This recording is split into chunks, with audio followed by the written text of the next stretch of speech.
हमारे चैनल पर स्वागत करती हूँ। आशा करती हूँ कि आप लोग अच्छे होंगे, स्वस्थ होंगे। और आप लोग के बीच बहुत प्यारा सोहर लेके आई हूँ, पति पत्नी का है। और कैसा लगेगा कमेंट में ज़रूर लिख के, अच्छा लगेगा कमेंट में लिख के बताना, लाइक करना, शेयर करना।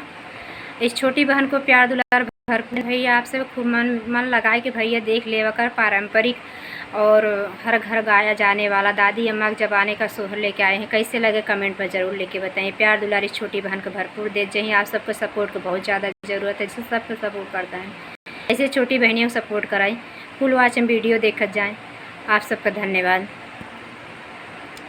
पनवा के ऊपर सो पड़िया बड़ी सुंदरी, सो पड़िया बड़ी सुंदरी हो। बहनी मुख बीच लई के सो पड़िया पिया के हो जा गाँव पिया के उठावाई हो। पिया तो हाय नेहाय हमरे पियवा मुख नाही बोलऊँ जगाए नाही जागए जगाए नाही जागए बोलाए नाही बोलाई हो।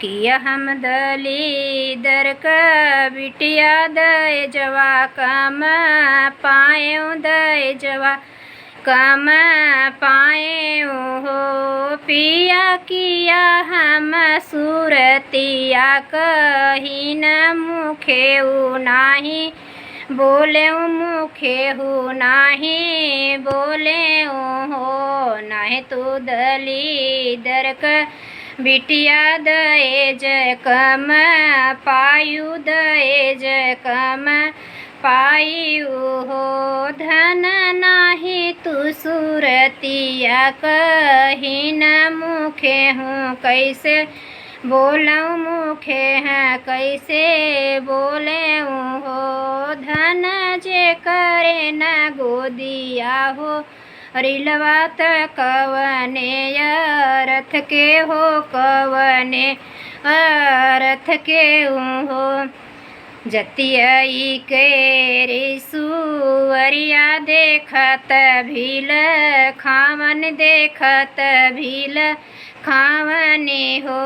धन उनके आगे पीछे घूमरत छवनवा देखत निक लागई देखत निक लागई हो। जतियाई के रिसुवरिया देखत भील खावन देखत भील खावने हो।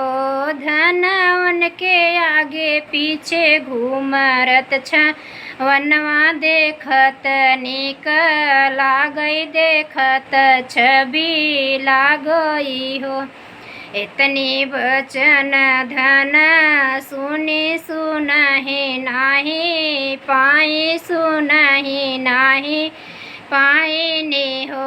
बहनी कोलियाई खीर की नहानी सूरज पैया लागी सूरज पैया लागी न हो। सूरज बतिया कर प्रति पाल पुरुष मेहना मारे करे जवा में सालई करे जवा में सालई हो। जाऊ ते वैया तू अपने तय अपने ससुर घरे अपने ससुर घरे हो। ते वैया झुके नवाए माहिनवा ललन तोहरे होई हैं होरिल तोहरे होई हैं हो। 8 महीनवा के बीतत नवाए के पुरहर नवाए के पूजत हो। सखिया हो बिहान पह फाटत कन्हैया लाल जन्मे कन्हैया ललनवा जनम लिहे हो।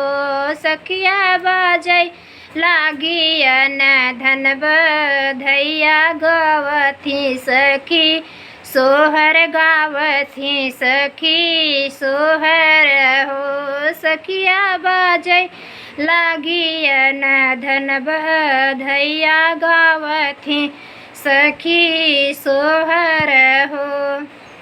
धन्यवाद। आप सब कैसा लगा कमेंट में ज़रूर लेके बताओ। जय हिंद।